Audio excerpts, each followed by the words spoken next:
लोग पहले ही महंगाई में पिसे हुए हैं। जब बिजली के बिलों ने लोगों को बहुत मुश्किलात का शिकार कर दिया है, तो अब लोग ज़ाहिर अपोजिशन की फिर बात सुनते भी हैं, उनकी बातों में असर भी होता है और उनके पॉइंट्स भी वैलिड होते हैं। और हर जगह जाके देखें, तहरीक इंसाफ यही कह रही है कि इन्होंने अपने लिए क्या किया है, अवाम के लिए क्या किया है, और ये बड़ा स्ट्रॉन्ग कंटेंट है।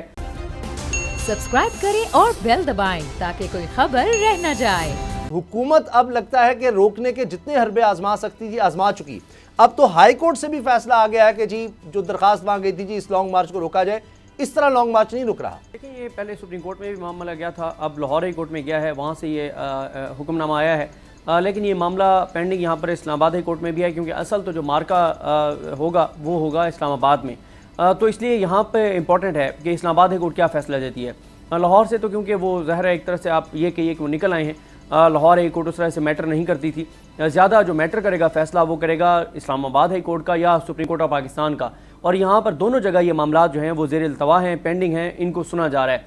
और दूसरा जो आपने कहा इमरान खान के लॉन्ग मार्च का, देखें इस वक्त लॉन्ग मार्च जो है वो एक तो यहाँ GT रोड पर है, फिर एक और पॉइंट से जो है वो शुरू कर दिया है असद उमर साहब ने, और KPK में भी जो है वो शुरू कर दिया गया है। और KPK में और पंजाब में दो जगहों पर वही हिकमत अमली है कि शहरों में लोगों को निकाला जाएगा और लोग आएंगे, इमरान खान खिताब करेंगे और लोग डिस्पर्स हो जाएंगे, लोग घरों को चले जाएंगे।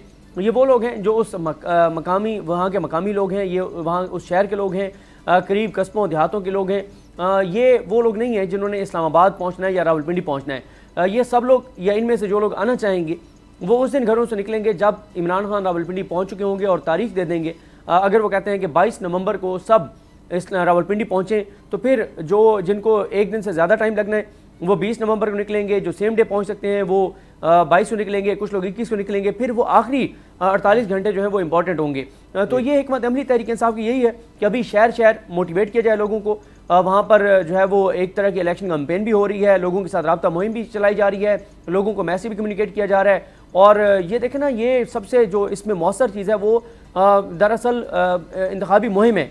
आप देखें कि अगर असद उमर साहब कहीं पे जाके 2000-3000 की गैदरिंग से भी खिताब कर रहे हैं, किसी शहर में 5000 गैदरिंग से खिताब कर रहे हैं, तो जाहिर है वो एक तरह से वो 5000 लोग ज़रूरी तो नहीं है कि वो सारे के सारे इस्लामाबाद आएंगे, जो कि यकीनन नहीं आएंगे। उनमें से 200 आ जाएंगे, 400 आ जाएंगे उस शहर से, लेकिन बाकी जो लोग हैं वो कम अज़ कम उन तक मैसेज तहरीक इंसाफ का और इमरान खान का पहुँच जाएगा।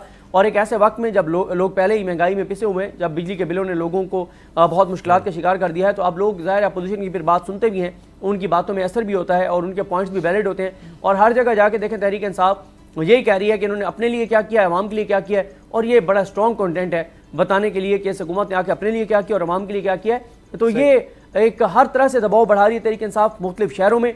और आखिर में जो असल वो मार्का होगा वो तो रावलपिंडी इस्लामाबाद में होगा। और इम्तिहान तहरीक इंसाफ का दरअसल वही है कि वहाँ पर यहाँ पर कितने लोग पहुँचते हैं, ये सबसे बड़ा एक सवाल है, और इसका जवाब ही पाकिस्तान के आइंदा की सियासत पर असरअंदाज होगा।